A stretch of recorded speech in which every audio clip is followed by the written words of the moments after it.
Всем привет! А сегодня я вам расскажу историю почти двухгодичной давности, как наши тигры штурмовали Харьков. И также расскажу, какие выводы можно сделать из этой истории. Итак, поехали.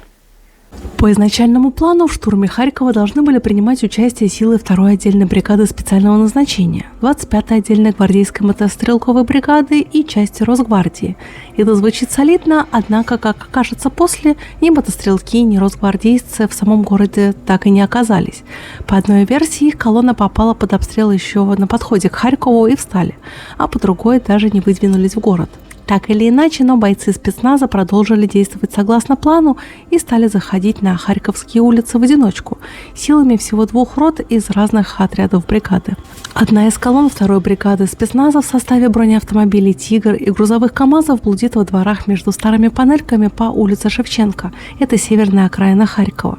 Бойцам был отдан предварительный приказ не открывать огонь по гражданским лицам, но уже в самом городе спецназ столкнулся с иной реальностью. Вооруженные и безоружные местные жители, зачастую без каких-либо знаков отличия и формы, всячески пытались блокировать колонны, разоружать бойцов и перекрывать маршруты движения с помощью покрышек. Спецназ в своих «Тиграх» отчаянно петлял по незнакомым улочкам между баррикад, периодически попадая под обстрел с крыш соседних домов свежесформированной украинской теробороной. Вся ситуация до боли начала напоминать падение черного ястреба, только без самих черных ястребов, прикрывающих спецназ с воздуха, зато со снегом на улицах и метким огнем снайперов украинской нацгвардии, которые поддерживали беспорядочную стрельбу местных жителей из теробороны с розданными тут же на месте автоматами. Украинцы обстреливают колонну из автоматов, а российские бойцы отвечают огнем из кordов со своих «Тигров» и выстрелами РПГ. В один момент группа из 4 «Тигров» проходит по улице Сидора Ковпака, а затем по Шевченко и выскакивает в район теперь уже печально известной школы номер 134, где окончательно встает из-за поломок. Противник начинает обстрел такой лакомой цели, и спецназ вынужден оставляет бронемашины на дороге. Потеряв свой транспорт, бойцы принимают решение организовать оборону в стенах школы, так как им поступает информация о подходе основных сил на выручку. Тем временем украинцы, захватив брошенные рации, начали прослушивать переговоры и даже пытаются выйти на связь по звучавшим в эфире позывным. После этого инцидента принимается решение перейти на полное радиомолчание и начать отход из города. И спецназ пропадает из эфира. Большинство групп с боями успешно пробиваются обратно из Харькова. Одно из подразделений под обстрелом оставило свою технику в районе жилмассива Павлово поля на севере города и отходило уже пешком. Однако зашедшей дальше всех группе в районе школы номер 134 повезло меньше всех. Украинцы бросают клич о засевших в школе российских солдатах, и к ее стенам оперативно подтягиваются практически все подразделения противника, находившихся рядом. Бронетехника 92-й механбригады, спецназ, полиции, КОРД, Национальная гвардия, националисты из Фрайкора и другие разнообразные отряды теробороны. Завязывается жестокий стрелковый бой, и первое время украинцы кричат, чтобы русские сдавались в плен.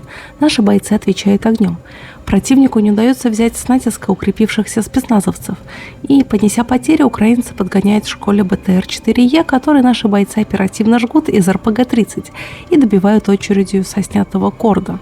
После этого уже к вечеру украинцы дожидаются подхода Т-64БВ и начинают складывать здание огнем из танка. Командир роты и еще один офицер и сержант принимают решение пойти на прорыв, чтобы в условиях радиомолчания довести помощь к блокированному подразделению. С личным составом в школе остаются еще 2 других офицера. Но попытка оказалась обречена на провал. Командир роты получает смертельное ранение, не успев даже добежать до забора. А 2 других спецназовца порываются помочь ему, но возвращаются, так как уже слишком поздно. Тем временем оставшиеся в школе бойцы ведут неравный бой с противником, продолжая отбивать атаки даже тогда, когда в здании горели практически уже все этажи. Лишь под покровом ночи и душащего дыма от своего последнего пристанища уцелевшие бойцы предпринимают повторную и на этот раз успешную попытку выхода из Харькова по направлению к своим силам. В ситуации полной неразберихи несколько бойцов спецназа попало в плен к противнику в районе школы.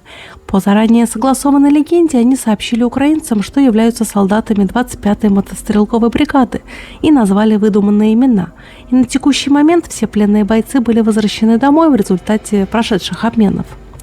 Так и завершилась неудачная попытка штурма Харькова 27 февраля 2022 года. У наших воинов до сих пор нет ответа, почему их отправили на подобную операцию одних.